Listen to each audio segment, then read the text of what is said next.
হয়েছে।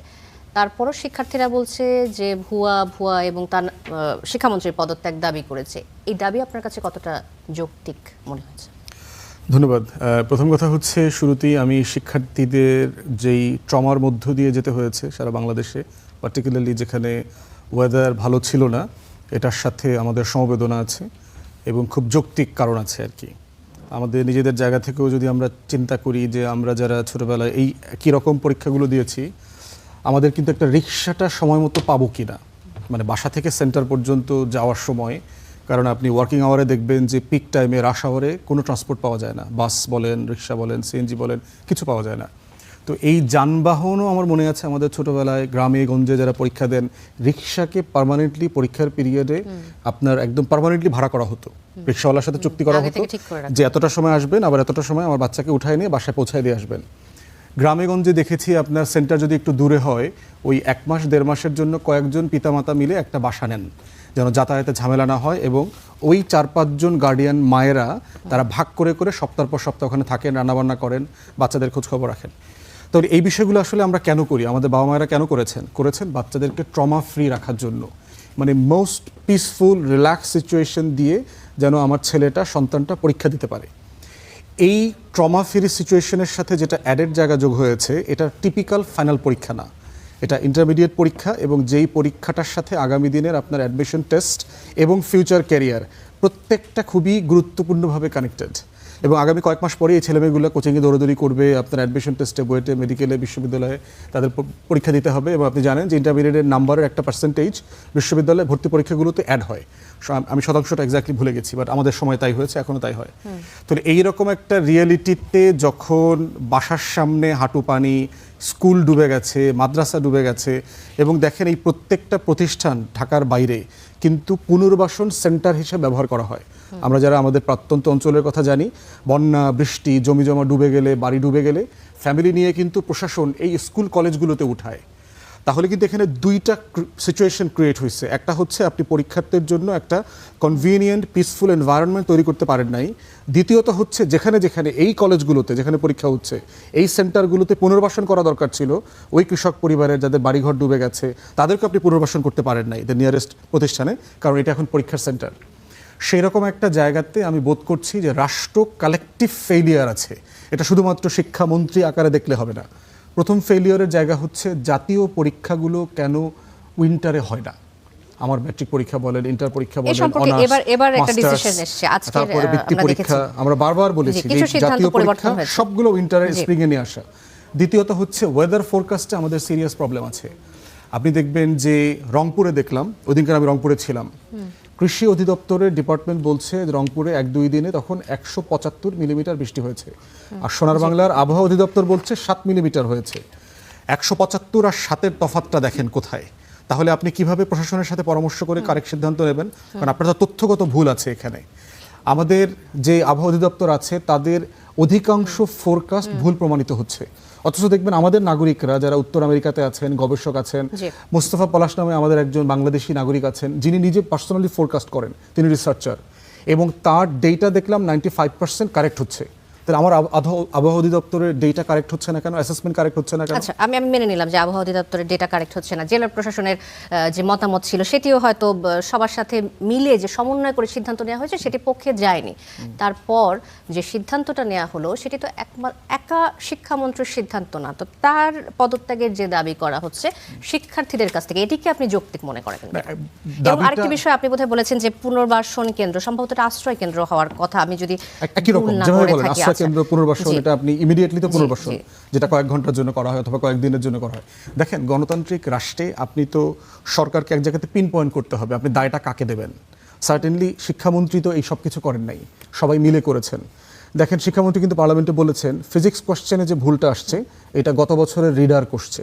আমি ওই প্রসঙ্গে আসছি, আমি কিছুক্ষণের মধ্যে প্রসঙ্গে আসছি। তাহলে দেখেন যে একটা গণতান্ত্রিক রাষ্ট্রে যে কোনো নাগরিকের ক্ষুব্ধ হবার পরে যে কারো মন্ত্রী লেভেলের অথবা সরকারের উচ্চপদস্থ কর্মকর্তার পদত্যাগ দাবি করা একটা গণতান্ত্রিক অধিকার।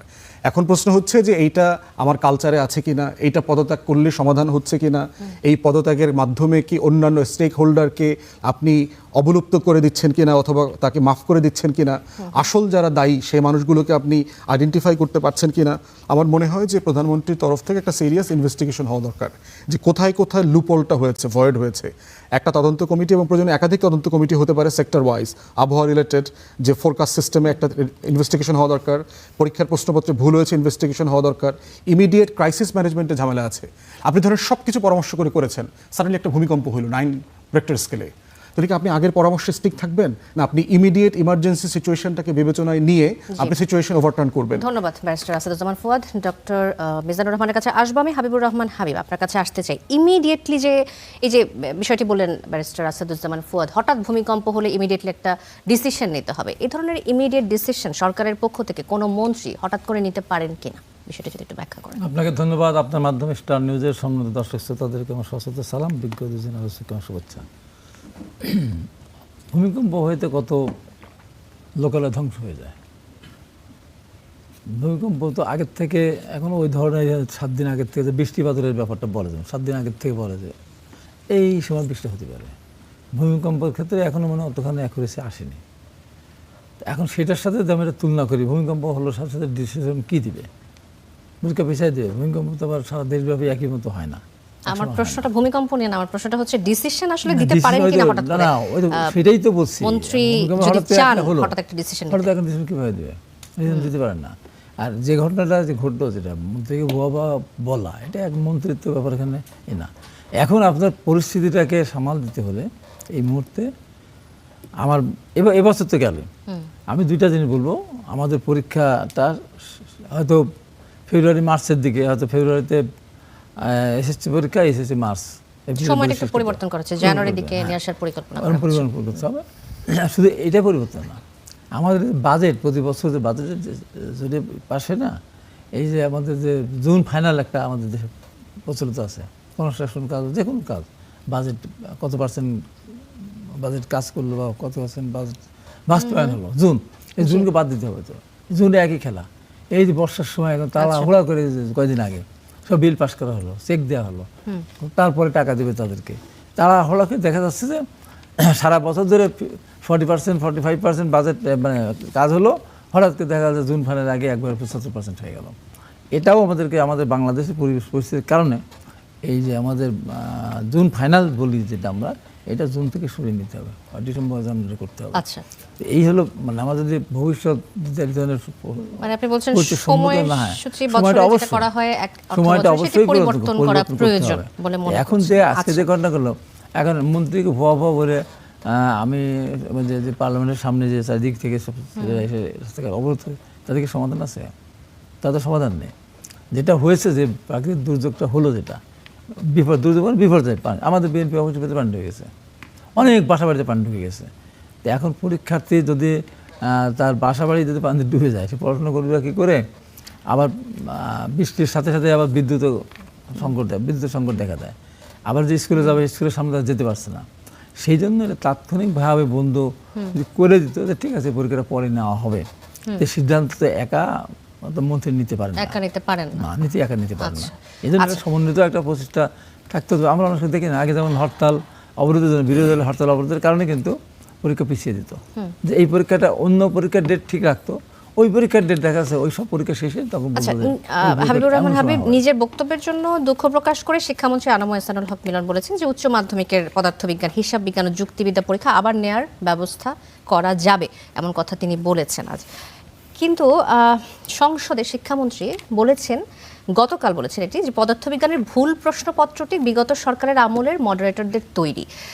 শিক্ষার্থীরা বলছেন যে সরকারে আপনারা 4 মাস ধরে রয়েছেন, 4 মাস থাকার পরও গত সরকারের আমলের যে প্রশ্ন করে রাখা, সেই প্রশ্নের ন্যূনতম তদারকি না করে এই ভুল প্রশ্ন কেন দেওয়া হয়েছে? এটি আসলে বারবার বিগত সরকারের উপর কেন দায় চাপানোর চেষ্টা করা হচ্ছে? না, এটা পরীক্ষাটা বিগত সরকার আমলে হচ্ছে না, পরীক্ষার বর্তমান সরকার আমলে হচ্ছে। অতএব এটা পরীক্ষার একটা কারেন্ট ইস্যু, পরীক্ষার প্রশ্নপত্র কারেন্ট ইস্যু। বিগত সরকার প্রশ্ন করে গিয়েছে বলে সেই প্রশ্ন বা সেই নেতা আমি করবো না, আমারটা আমাকে দেখতে হবে। এটা ভুল হয়েছে, এই কাজটা অবশ্যই খেয়াল করা উচিত ছিল। কার ভুল বলে? ভুল পরীক্ষা সংক্রান্ত শিক্ষা মন্ত্রণালয়, অবশ্যই শিক্ষা মন্ত্রণালয়ের বাইরে ইন্টারনেট পরীক্ষা হচ্ছে তো বোর্ডের আন্ডারে না, যে বোর্ডগুলি যেগুলি আছে আর কি, এই বোর্ডের আন্ডারে যারা আছে, যারা কর্মকর্তা আছে, বোর্ডের চেয়ারম্যান আছে, তারপর কন্ট্রোলার আছে, আরও যারা যারা আছেন, তাদের খেয়াল করা উচিত ছিল আমি ভুল প্রশ্ন দিয়ে কেন আমি শিক্ষার্থীর মাঝে আমি পরীক্ষা নেব। এটা অবশ্যই এর আগে একবার একটা ঘটনা ঘটেছিল, এক সেকেন্ডে বলে, যে ক সেট তখন যে সংক্ষিপ্ত প্রশ্ন যখন আসলো আর কি, না এরকম ক সেট খ সেটের ব্যাপার ছিল। দেখা যায় ক সেটের উত্তর যারা দিয়ে দিয়েছে সবাই তারা অনেক নাম্বার পেয়ে, খ সেট আলাদা সব অল্প নাম্বার পেয়েছে। এইটা নিয়ে একটা জটিল দেখা দিল ঢাকা কলেজে। আপনার অ্যাডমিশনের জন্য একটা মার্কস এত নাম্বার না পেলে সে অ্যাডমিন মানে আবেদন করতে পারবে না। সেটা আমার কাছে একজন গেলেন, যাওয়ার পরে আমি সেটা নিয়ে আমি বোর্ডে গেলাম। বোর্ডে গিয়ে এখন দুর্ভাগ্যবশত সৌভাগ্য 3 জন উত্তরবঙ্গের মানুষ, কন্ট্রোলার থেকে শুরু করে চেয়ারম্যান, তাদেরকে বললাম কোথাও কিছু হলো না, তাহলে এখন এটা হলো কেন, তো সমাধান করেন, ছেলে ভর্তি হতে পারছেন, ডেট পিছিয়ে দেন। তো আমরা পিছাবো কী করে? পরে বোর্ডের চেয়ারম্যান আমাকে বললেন তাহলে আপনি গিয়ে বিএনপির ওই আমলে এখন বিয়ানুর দিকে যে আপনি একটা সচিবের সাথে কথা বললেন। আমি গেলাম সচিবের সাথে, শহীদুল ইসলাম সম্ভবত মুনাম খানের জামাই, এই পাকিস্তান গভর্নর ছিলেন একসময়, তাকে গিয়ে বললাম। বলার পরে আমি পরিচয় দিই না। বলার পরে আপনি বলছেন তো কতজন ছেলে ঢাকা কলেজে এইটা যদি সংশোধন হয় তাহলে তারা চান্স পাবে, একজন যদি পায়, একজন হ্যাঁ একজন বাংলাদেশের নাগরিক, সেটা করবে না। তখন আমি পরিচয় দিলাম যে আমি হাবিব 90 ছাত্র নেতৃত্ব দিয়েছিলাম, এটা আমাদের দেখার দায়িত্ব, আপনারা ভুল করেছেন, আপনারা করবেন। তারপরে সেই আবার ডেট পিছিয়ে দিয়ে ওই নাম্বার যোগ করে তারপরে একটা অ্যাডমিশন টেস্টের ব্যবস্থা করলো। যে ঠিক এরকমভাবে এই প্রশ্ন, ভুল প্রশ্নের কারণে যদি মন্ত্রী বলেছেন যে পরীক্ষা নেওয়া যেত, হ্যাঁ পরীক্ষা নিয়ে যেতে পারে, ভুল সংশোধন করা যেতেই পারে। আমার কথা হলো যে একটা ভুল হয়ে গেলে সেটা সংশোধন করতে হবে, কিন্তু আমাকে 10 বার আগের থেকে ভেবে চিনতে দেখতে হবে আমার ভুল না হয়, সতর্ক থাকতে হবে আমাকে। সেই জন্য আমি বলবো যে ভবিষ্যতে এই ধরনের প্রশ্নের সম্মুখীন, ব্যবস্থার সম্মুখীন এবং সেই ভুল হওয়ার পর আসলে আরেক সরকারের উপর দায় চাপানোটা, যেখানে বর্তমান সরকার রয়েছে। আর সরকারের দায়িত্ব কোনগুলি আছে? এই যে আজকে যে অব্যবস্থাপনা, বৃষ্টিতে পানি ডুবে গেল ঢাকা শহরে, এটা আপনি বলতে পারেন এই সরকারকে দায়ী করা যাবে না। বিগত সরকার দীর্ঘ 20 বছর ধরে অন্য সরকার ছিল, তারা সেটা ব্যবস্থাপনা ঠিকমতো করেনি, কোটি কোটি টাকা এখানে হাজার হাজার কোটি টাকা গিয়েছে, সেটা আপনার সরকার। আবারও আসবো আপনার কাছে। আপনি পরীক্ষা নিচ্ছেন এখন আমার বিগত সরকার প্রশ্ন ভুল করে গেছে, সেটা তো আপনি এখন দায় দিতে হবে না, আমাকে সতর্ক থাকতে হবে। ধন্যবাদ হাবিবুর রহমান হাবিব। ডক্টর সৈয়দ মিজানুর রহমান, একদিকে জলবায়ু পরিবর্তনের কারণে ভারী বৃষ্টি ও জলাবদ্ধতায় যে অবস্থা আমরা সেটি দেখলাম, যে সময় মতো পরীক্ষা শেষ করার একটা তাগিদ ছিল। আপনি শিক্ষক এবং বিশ্লেষক হিসেবে আপনি যদি বিচার করেন যে বা বিশ্লেষণ করেন যে 2-1 দিন পরীক্ষা পিছিয়ে দিলে কি ক্ষতি হতো কিনা, বা পরীক্ষা ব্যবস্থাপনায় বড় ধরনের কোনো পরিবর্তন আসতো কিনা। আবার সেই সাথে এটাও বিবেচ্য বিষয় যে একজন মন্ত্রীর পক্ষে আসলে ইনস্ট্যান্ট কোনো ডিসিশন নেওয়া আসলে সম্ভব হয় কিনা, সবার সাথে কথা বলেই হয়তো ডিসিশনটা নিতে হয়।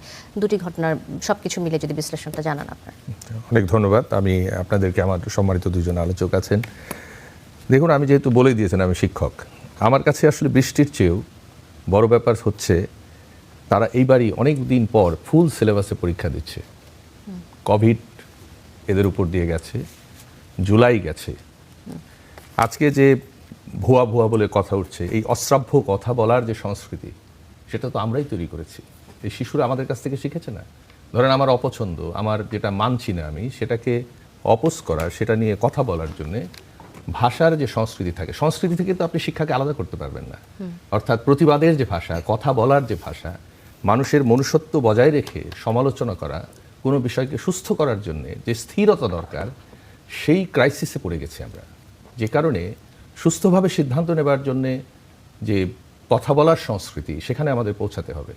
আপনি দেখুন টকশোগুলো থেকে শুরু করে সমস্ত জায়গায় মানুষকে আমরা অপমান অপদস্থ করেই মনে হয় বেশি মজা পাচ্ছি। সেটা শিশুরা শিখে গেছে, কারণ এডুকেশনের অরিজিন হচ্ছে ইমিটেশন। তারা ইমিটেট করে, যে আন্দোলনের সংস্কৃতি, মানে সব কিছুতেই আমরা অনেক অস্থির হয়ে গেছি। এই অস্থিরতাটা যদি না কমে তাহলে এই সমাধানগুলো কিন্তু আসবে না।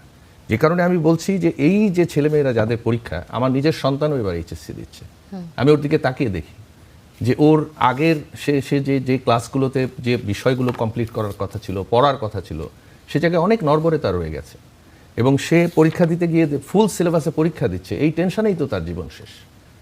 তারপর নানা ধরনের অনিশ্চয়তা আছে। আজকে আমাদের দেশের শিশুদের মধ্যে, বড়দের মধ্যে অসম্ভব রকম তাগিদ ঢুকে গেছে যে এই দেশে থাকা যাবে না, চলে যেতে হবে। এই সামগ্রিক অস্থিরতার জিনিসটা বাস্ট আউট হয়েছে। এখন দেখবেন যে টেলিভিশন যে ইন্টারভিউগুলো প্রচার করেছে, কিছু শিক্ষার্থীরা অকথ্য ভাষায় গালিগালাজ করেছে, আবার কিছু শিক্ষার্থীরা বোঝার চেষ্টা করেছে, বোঝানোর চেষ্টা করেছে। তার মানে আমরা শিশুদেরকে বা আমাদের যারা দায়িত্বে আছে তাদের কাউকে ঢালাওভাবে দোষারোপ করতে পারি না। আমাদের এখন একটু শান্ত হওয়ার সময়, যে আমরা আসলে অপদস্থ করে নিজেদেরকে নিজেরাই আসলে একটা ট্র্যাপে ফেলে দিচ্ছি। সারা পৃথিবী দেখছে যে আমাদের এখানে সভ্যতার, সংস্কৃতির, কথা বলার, সমালোচনার যে ভাষা, যে অভিব্যক্তি, সেখান থেকে আমরা অনেক দূরে সরে গেছি। তো সেই জন্য আমার অনুরোধ থাকবে এই অনুষ্ঠানের মধ্য দিয়ে যে এবার আমরা একটু থামি। আমাদের সমালোচনা থাকবে, দোষ হলে একজন আরেকজনের ঘাড়ে দেব, চলো, এটা তো না। যেমন বিশ্ববিদ্যালয়ে পড়াই আমি, বা শিক্ষা প্রতিষ্ঠান হচ্ছে কারেকশনের জন্য, শিক্ষা প্রতিষ্ঠান কিন্তু শাস্তি দেওয়ার জন্য নয়, শোধরানোর জন্য। তো শোধরানোর জন্য যে সহিষ্ণুতা শিক্ষকের থাকতে হয় সেটা থাকতে হবে, মন্ত্রী মহোদয়েরও থাকতে হবে। দেশ যারা এখন পরিচালনা করছেন তারা যখন নিজেরাই জানেন যে 20 বছরের শাসনের মধ্যে অনেক দুঃশাসন ছিল, অনেক ঝামেলা ছিল, তার মানে এই সব কিছু দিয়ে সাফার তো হয়েছে আসলে এই তরুণ, এই শিক্ষার্থীরা, এই নিষ্পাপ শিশুরা যারা এখন বড় হয়েছে। তো সেই জায়গাটায় আমার বলার কথা এইটাই যে এটা নিয়ে আমরা যেন আরেকটু শান্তভাবে, আরেকটু গঠনমূলকভাবে কথা বলি। একটা বিষয় যোগ করি যে শিক্ষামন্ত্রী বলেছেন যে আগামী শিক্ষাবর্ষ থেকে, যেটি বলছিলেন হাবিবুর রহমান হাবিব, যে এসএসসি জানুয়ারিতে এবং এইচএসসি পরীক্ষা জুনে হওয়ার পরিকল্পনা করা হয়েছে। এই পরিবর্তনকে কিভাবে দেখছেন? দেখুন, পরিবর্তনটা কিন্তু এটা কিন্তু একটা জিনিস আমরা শুনেছি, দুজনই বলেছেন যে একটা তাড়াহুড়া বা একটা তৈরি করা। পরীক্ষার সিজন তো আমরা সারা জীবন শীতকালে জেনে এসেছি, তাই না? আমরা শীতকাল মানেই পরীক্ষার সিজন। এইটা তো আসলে নড়ে চড়ে গেছে নানা কারণে, কোভিডের কারণে নড়ে চড়ে গেছে, আন্দোলনের কারণে গেছে, নানাভাবে গেছে। তো আমার সেই কথাটাই যে এখন একটা কিছু হয়ে গেছে মানে আমরা কি হোপলেস হয়ে যাব, সবাই সব অস্থির হয়ে যাব, শুধু সমালোচনা করে যাব? আমাদেরকে গড়ে তোলবার জন্য আমাদের কিছু জিনিস থাকে, ধরেন ক্লাসিক কিছু বিষয় থাকে। আবহাওয়া যখন ফেভারে থাকে পৃথিবীর সব দেশেই সেরকম, যেগুলো শীতের দেশ সেগুলো গ্রীষ্মকালে পরীক্ষা হয়, কারণ সেখানে ওই সময়টা আবহাওয়াটা অনুকূলে থাকে। তো শিশুদের দিকে আমাদের সদয় হতে হবে। শিশুদের দিয়ে রাজনীতি করে আমরা ক্ষমতা নেব, শিশুদেরকে যখন তখন রাস্তায় নামাবো, সেই জায়গা থেকেও তো সরতে হবে, তাদেরকে ঘরে ফেরাতে হবে। জি, ধন্যবাদ ডক্টর সৈয়দ মিজানুর রহমান, ব্যারিস্টার আসাদুজ্জামান ফুয়াদ। শিক্ষামন্ত্রীর একটি অডিও ফাঁস হয়েছে, আমরা যেটি শুনেছি যে পরীক্ষার্থীদের তিনি ফার্মের মুরগি বলে সম্বোধন করেছেন। শিক্ষার্থীরা বেশ ক্ষুব্ধ হয়েছেন এই কথা শুনে, কিন্তু ফাঁসা অডিওতে আমরা যদি একটু খেয়াল করি, শিক্ষামন্ত্রী বলেছেন যে আমি মিটিংয়ে বলেছি এরা তো ফার্মের মুরগি, একটু বৃষ্টির পানি মাথায় পড়লে জ্বর চলে আসে, এবং আমার মেয়েরও জ্বর চলে আসে। তিনি তার নিজের মেয়ের কথা বলেছেন, বৃষ্টিতে ভিজে জ্বর এলে পরের দিন তো পরীক্ষা দিতে যেতে পারবে না, এই যুক্তি তিনি তুলে ধরেছেন, যেটি আসলে বৃষ্টিতে পরীক্ষা না নেওয়ার পক্ষের যুক্তি বলে মনে হচ্ছে আপাত দৃষ্টিতে। শিক্ষামন্ত্রীর এই বক্তব্যর পরেও শিক্ষার্থীরা কি ভুল বুঝলো, নাকি কোনো মহল শিক্ষার্থীদেরকে ভুল দিকে আসলে প্রভাবিত করার চেষ্টা করেছে বলে আপনার মনে হচ্ছে? একটা বিষয় দেখেন যে যেই বক্তব্যটা একটা প্রাইভেট কনভারসেশনে দিয়েছে, সেটাকে পাবলিক মিটিংয়ের বক্তব্য আকারে ধরে নিয়ে যেই লেভেলে ইনফরমেশন ট্রিগার করেছে, এটা অসুন্দর। কিন্তু মোবাইলের জমানাতে এই সমস্যার ভিতরে আমরা সবাই আছি, এবং এই ধরনের বক্তব্য বিভিন্ন জায়গাতে আমরাও দেখেছি যে সোফাতে বসে কথা বলছি, 2 মিনিট 2-2.5 মিনিট কনভারসেশন রেকর্ড করে ফেলছে, ফেলে টেলে এখানে প্রচুর কাওয়াজ তৈরি করে ফেলেছে। তো এই জন্য একটা বিষয় হচ্ছে যে বক্তব্যটা উনি পাবলিকলি বলেন নাই, উনি তো পাবলিকলি আমাদের শিক্ষার্থীদেরকে ব্রয়লারের ফার্মের মুরগি বলেন নাই, তাহলে এটা ন্যায্য সমালোচনার জায়গা না আর কি, এটা আমি মনে করি না। আমার মনে হয় যৌক্তিক সমালোচনার সরকারের জায়গা হচ্ছে, যেটা মিজান ভাই কারেক্টলি পয়েন্ট আউট করেছেন, যে আমাদের দায়িত্ব হচ্ছে যৌক্তিক সমালোচনার জায়গাটাকে ট্রিগার করে দেওয়া, পয়েন্ট আউট করে দেওয়া, যে আপনি এখন কেন ইমিডিয়েট সিদ্ধান্ত নিলেন না। আপনি বারবার প্রশ্ন করছেন, এখন হাবিব ভাই তো সরকারি দল করে, উনি তো সব উত্তর বলতে পারবে না। কেন মিনিস্টারের মানে ইমিডিয়েট রেসপন্সিবিলিটি অথবা ক্ষমতা নাই? চিটাগংয়ে পরীক্ষা বন্ধ করেছেন, সাসপেন্ড করেছেন না? করেছেন তো, ডিলে হইলেও করেছেন, 2 দিন আগে করলে ভালো হইতো। তো আপনি রংপুরেরটা করলেন না কেন? রংপুরে তো আরও বেশি বৃষ্টি হয়েছে। সিলেটে করলেন না কেন? সিলেট ডুবে গেছে। তাহলে হচ্ছে আপনি ক্ষমতা তো এক্সারসাইজ করছেন দেখতে পাচ্ছি, আপনি রাইট টাইমে কেন করছেন না? 24 ঘন্টা 48 ঘন্টা আগে কেন করছেন না? মানে এটার জন্য আপনার কি এখতিয়ার দরকার ছিল? পারহ্যাপস এই simple phone call to the prime minister. আপনি সর্বোচ্চ কোন এখতিয়ার আর দরকার? আপনি যদি ইমিডিয়েটলি 10 মিনিটের মধ্যে বোঝেন যে একটা এমার্জেন্সি সিচুয়েশন গ্রো করেছে, we need to take a decisive action now. পিএমকে বলবেন যে প্রাইম মিনিস্টার আমরা সবাই একমত, এই কাজটা করা দরকার, আপনি কি বলছেন? প্রাইম মিনিস্টারকে বলবে যে না, এটা করা যাবে না, অথবা আপনারা যেটা ভালো বুঝছেন ওটা করা উচিত না, আমি আলাদা একটা ওপিনিয়ন দিব। কিছুই হইতো না। প্রাইম মিনিস্টার বলতে ঠিক আছে, আপনারা যেটা ভালো মনে করেন সেটাই করেন। এটাই হয় হাউ দ্য ক্যাবিনেট ওয়ার্কস। তো সেই জায়গাতে আমার কাছে মনে হয়েছে সিদ্ধান্ত গ্রহণ প্রসেসের ভিতরে আমলাতান্ত্রিকতার এই জটিলতা কিন্তু প্রথম না, এর আগেও আমরা দেখেছি। অটো পাসের সময় আপনার মনে আছে, কেয়ারটেকারের সময় দেখেছি দেশ ছেলেপেলে সচিবালয়ে গিয়ে মিনিস্ট্রি ঘেরাও করে ফেলছে, আর পরীক্ষা দিতে হবে না বলে দিল, সবাইকে পাশ করায় দিল। তাহলে এই ন্যায্যতার জায়গাগুলো শিক্ষার্থীদেরকে যেভাবে বুঝতে হবে, বুঝাইতে হবে, আবার সরকারের দায়বদ্ধতা ভুলের জায়গাগুলো পয়েন্ট আউট করতে হবে। বাইরে হইলে কি হইতো? ফার্স্ট যেটা হইতেছে যে আপনি কোশ্চেন ভুল হয়েছে, একটা ইনভেস্টিগেশন কমিটি হয়ে যাইতো বাই নাও। কেন এটা হলো, কে প্রশ্ন করেছে, কখন করলো, এটা তো একটা টিম থাকার কথা। মিজান ভাই জানবেন, এটা এককভাবে কোনো ব্যক্তি জাতীয় পরীক্ষার প্রশ্ন করেন না, এটা মডারেশন হবে। মডারেশন হবে, 2-3টা ভেটিং এর পরে হচ্ছে কোশ্চেনের 3-4টা ভার্সন ফাইনাল করা হয়। তাহলে কোথায় কোন প্রসেসে ভুল হয়েছে, রাষ্ট্রের সিস্টেমে মেকানিজমে ভুল আছে কিনা, এটা আপনাকে আইডেন্টিফাই করতে হবে। আমি ফুয়াদ ভাই আপনাকে আরেকটা জিনিস অ্যাড করে দেই, অর্থাৎ এবার কিন্তু বোর্ডের আলাদা পরীক্ষা হয়নি, অর্থাৎ প্রশ্নগুলোকে একটা প্রশ্ন করা হয়েছে না, অভিন্ন প্রশ্ন। অভিন্ন প্রশ্ন। তার মানে এই অভিন্ন প্রশ্নের কাজটা তো হয়েছে খুব বেশি আগে না, কারণ এই ডিসিশনটাই তো হলো সেদিন, অভিন্ন প্রশ্ন। জি। তো সেই জন্য প্রত্যেকটা জায়গায় আসলে রাইটলি বলেছেন যে প্রত্যেকটা জায়গায় শুধরানোর জায়গা ছিল। তাহলে এই জন্য হচ্ছে ফার্স্ট ইনভেস্টিগেশন কমিটি যেটা তো করে ফেলতো যে আমার ফিজিক্সের কোয়েশ্চেনের ব্যাপারে আমরা যেই ভুলটা হয়েছে, যুক্তিবিদ্যা বলেন, হিসাব বিজ্ঞান বলেন, আমি কমিটি করে দিয়েছি, কমিটি 3 দিন 7 দিন 10 দিনের ভিতরে রিপোর্ট দেবে, এই রিপোর্ট আমরা পার্লামেন্টে বলবো। দ্বিতীয়ত কথায় কথায় গিয়ে এই যে এমন একটা দুর্যোগপূর্ণ অবস্থার পরে শিক্ষার্থীদের অবশ্যই অনেক কষ্ট হয়েছে পরীক্ষা কেন্দ্রে যেতে, অবশ্যই সেটি আমরা স্বীকার করে নিচ্ছি এবং আমরা দেখছি সারাদিন ধরে। কিন্তু তারপরে কথায় কথায় গিয়ে এই যে হঠাৎ করে পদত্যাগের দাবি তোলা এবং রাজনৈতিক বিষয়ে সংশ্লিষ্ট হয়ে যাওয়া, এই বিষয়টাকে আপনি কি অন্যভাবে দেখেন? না, আমি দেখি না, এটা স্বাভাবিক প্রসেস। বিজন ভাই কারেক্টলি পয়েন্ট আউট করেছেন যে আপনি একটা জেনারেশনকে যখন লম্বা সময় ফ্যাসিবাদের মতো একটা শাসন ব্যবস্থার মধ্যে রাখবেন যেখানে সে নিজেকে ভেন্টিলেট করতে পারে না, একটা হচ্ছে রাষ্ট্রীয় ফ্যাসিবাদ, আমাদের সমাজ কাঠামোর ভিতরে কিন্তু ফ্যাসিবাদ আছে। আমাদের অলমোস্ট প্রত্যেকটা টিচার স্কুল কলেজ বিশ্ববিদ্যালয়ে ফ্যাসিস্ট, তারা সমালোচনা প্রশ্ন নিতে পারে না, তারা দ্বিমত এন্টারটেইন করেন না, তারা ব্যাট দিয়ে পিটান, তারা ছেলেমেয়েদেরকে বকাঝকা করেন কন্টিনিউয়াসলি, মানে বংশ, বাপ মা, কি শিখছো না শিখছো, বাড়িতে কেউ নাই, মানে দেখবেন হেন কোনো আন্ডারএস্টিমেশন নাই যেটা এই শিক্ষা পদ্ধতির মধ্যে নাই। এই যে কাঠামোগত ফ্যাসিবাদ আছে আমাদের সমাজের জায়গাতে জায়গাতে, এগুলোকে যদি অ্যাড্রেস করা না শেখেন, এই জায়গাটায় যেহেতু শিক্ষকদের নিয়ে বলছেন, আমি আপনাকে কমপ্লিমেন্ট করি, সেটা হলো এই শিক্ষকদের যে ম্যানেজমেন্ট কমিটি বা এই শিক্ষকগুলোতে, শিক্ষক প্রতিষ্ঠানগুলোতে যারা উপর থেকে চালায়, তারা যে কি পরিমাণ দুর্ব্যবহার করে এই শিক্ষকদের সাথে সেটা আমরা জানি। এবং সবাই হচ্ছে মূর্খ রাজনৈতিক দলের নেতাকর্মীরা। এখন মনে রাখতে হবে যে মানুষের আচরণ সংক্রমিত হয়। এখন 5 মিনিটের মধ্যে আমরা 3 জন ঝগড়াঝাটি করে চেয়ার টেবিল উড়িয়ে দিতে পারি, কিন্তু আমরা যদি শান্ত হয়ে কথা বলা শিখি তাহলে চলবে সেইভাবে, তাই না? তো সেই বিবেচনায় শিক্ষকরাও কিন্তু হিউমিলিয়েটেড হয় তাদের বেতনের কারণে, তাদের সুযোগ সুবিধার কারণে। শিক্ষকরা যখন দেখতে পায় যে আমার মৃত্যুর পরেও আমার পেনশনের টাকাটা আমি পাবো কিনা, যেটা যেটা সিস্টেম করা হয়েছে, এবং আমাদের এই খোঁজ খবরগুলো না নিয়ে শিক্ষকদেরকে ঢালাওভাবে কিন্তু মানে বলা যাবে না, এটা খেয়াল রাখতে হবে। কারণ আমি একজন শিক্ষক হিসেবে মনে করি যে প্রাইমারি স্কুল থেকে শুরু করে হাই স্কুল, এমনকি বিশ্ববিদ্যালয়ের শিক্ষকরাও এখনো যথেষ্ট লো পেইড। যদি যদি শুধু শিক্ষকতাই করতে চায়, আজকে কেন শিক্ষকদের মধ্যে অনেক ধান্দাবাজ লোক তৈরি হয়েছে, চালাক লোক তৈরি হয়েছে? আচ্ছা, কারণ কি মনে রাখবেন, চালাক লোক যদি শিক্ষক হয় অথবা শিক্ষক যদি চালাক হয়ে ওঠে, তাহলে ওই সমাজের পতন আটকানোর আর কোনো সুযোগ নেই। সেই অবস্থার মধ্যে আমরা এখন পড়েছি। ধন্যবাদ ডক্টর সৈয়দ মিজানুর রহমান। হাবিবুর যেটা আমি রহমান হাবিব, একটু শেষ করে ফেলি। হ্যাঁ, জি। তাহলে যেখানে ছিলাম সেটা হচ্ছে এই যে কাঠামোগত জায়গাতে আছে যে যারা, এবং বাবা মাও দেখবেন একটা ফ্যাসিস্ট আচরণ করে আমাদের ফ্যামিলিগুলোতে, ছেলেমেয়েদের মতামত নেয় না, শোনে না, তোকে মেডিকেল পড়তে হবে, তুই ইঞ্জিনিয়ার হবি, তুই উকিল হবি, মানে আমার ইচ্ছা আছে কিনা, আমি ভালো পেইন্ট করতে পারি, আমি ভালো ফুটবল খেলি, আমি ভালো গান গাই, মানে এটা যে একটা মেধা, এটার উপরে তো জিপিএ 5 নাই। মানে এই যে কাঠামোগতভাবে সমাজের বিভিন্ন জায়গায় জায়গায় বাচ্চাদেরকে, ইয়াংদেরকে, আমরা তো এই সাপ্রেশনের মধ্য দিয়ে বড় হয়েছে, কিন্তু সবাই আমরা বড় হয়েছে, কিন্তু এই জেনারেশন এই আসলে কি generation সাপ্রেশন আছে ও কিনা, বা certainly আছে। অনেক সময় আমরা দেখি যে এখন অপিনিয়ন দেওয়ার ক্ষমতা রাখে তারা, এটা এবং কিছু বদলেছে, দিচ্ছে। এবং বদলেছে হচ্ছে প্রতিবাদ আকারে বদলেছে, যেহেতু মোবাইলের কারণে প্রতিবাদ আকারে, বেয়াদবি আকারে বদলেছে, আচরণ আকারে বদলাচ্ছে না, এটা আচরণ ম্যানার আকারে বদলাইতে হবে।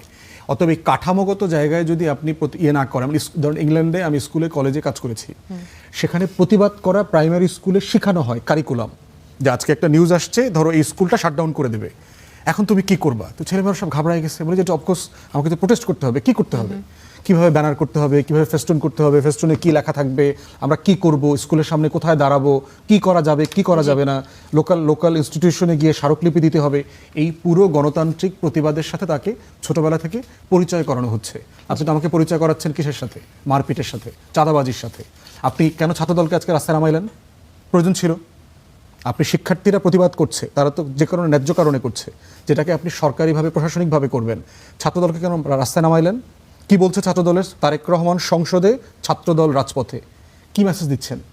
এই রাজনীতি, মানে এই যে আপনি ক্ষমতার, আপনি যে মাসল প্লে করতেছেন, এই মাসল প্লে হাসিনা করে ধরা খাইছে না? আপনি এখন এই প্রসেসে কেন গেলেন? ছাত্রলীগ তো লাঠি নিয়ে নামতো, ছাত্রদল কি তা করেছে? আপনি শিক্ষার্থীদের এই ইস্যুতে রাষ্ট্রের সাথে তার লেনদেন, এটা তো বিএনপি দলের সাথে তার কোনো লেনদেন না। তো এই প্রতিবাদটা কার সাথে? রাষ্ট্রের সাথে। তো রাষ্ট্র আমার সাথে বোঝাপড়া করবে, সরকার বোঝাপড়া করবে, ছাত্র দলের ছেলেমেয়েদেরকে কেন ডিল করতে হবে? ধন্যবাদ, অতএব ব্যারিস্টার। এই কাঠামোগত জায়গায় এবং আবহাওয়ার ব্যাপারে ইনভেস্টিগেশন হওয়া দরকার।